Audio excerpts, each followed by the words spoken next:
We all have things that we desire, we all have things that we want, but we only have 6 fundamental needs. And the last one is probably one of the biggest things that's going to help with your energy and making sure that you feel as good as you can all the time. Number 1 is significance. We want praise, we want recognition, we want people to feel like we matter, and we want people to really care about us. Number 2 is we need certainty. We need to know that there's a roof over our head. We need to know when our next meal is coming. We also need a little bit of uncertainty. That's number 3.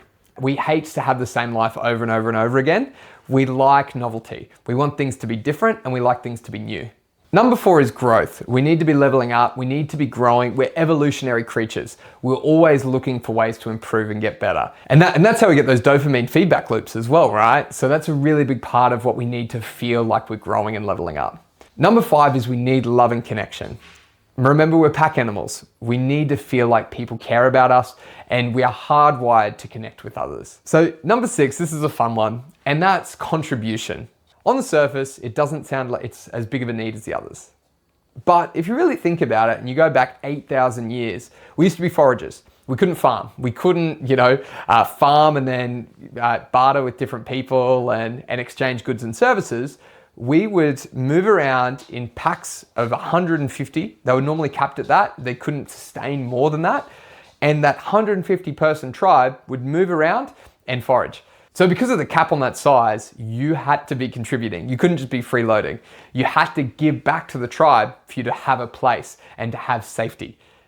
Now, that is still hardwired in us. We have that deep desire to contribute and make sure that we're giving to other people so that we can feel that value back.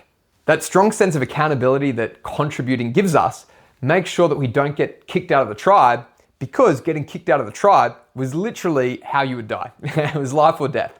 So it's really important that we're contributing and giving to other people, and it's so hardwired in us that even though we don't really need it anymore, it's still a deep need of ours. Most of those we do organically, but as you could imagine, contribution is always overlooked. So don't neglect that opportunity to contribute and give back, because I promise you it's going to recharge you and make you feel better every time that you do. So there are actually 3 main ways that we can contribute: time, money, logic. It's that simple. So with your time, what are you doing? Are you able to give people your time and quality time? It's one of those things that you underestimate, just being around people and helping, and either being someone to talk to as a mentor and helping people through problems, or even just showing up and helping out feeding the homeless and stuff like that. Contributing that your time is such a valuable asset that so many people don't. So being able to give that to people and showing people that you really care by giving one of the most prized assets, which is our time, can go a really, really long way. Maybe it comes to money. Maybe it's donating. A lot of people donate. A lot of people, that's why charity organizations exist and there's billions of dollars in charity, is because that's a really easy way for people to connect. They get to help a cause that they really care about. Maybe they can't do something about it every single day, but they can go, helping cancer research and help finding better treatments for cancer is important to me. So I'm someone who donates to cancer research. And that adds to your identity. It makes you feel really good. And that's why people do it. So definitely give that a go. Also, it's just logic, right? And this kind of ties into time and mentorship, but you got to share what you know if you care about the people around you.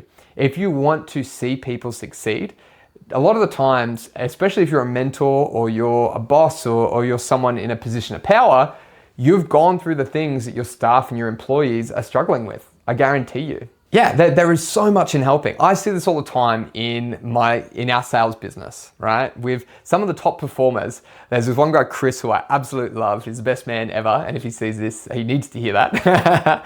I love him to bits. And he just loves helping people. My guys go to him all the time asking for advice. He will happily spend half an hour to an hour on the phone talking to them and helping them get better at sales. He has never asked for anything from me.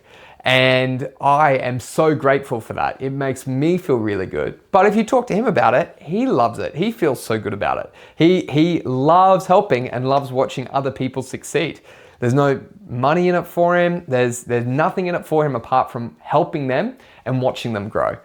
And there's something really special in that. If you can be part of watching someone grow and you can be part of someone's journey, then why not? So whether it's time, whether it's money, or whether it is your knowledge, make sure you're using that and make sure you're contributing that to those around you.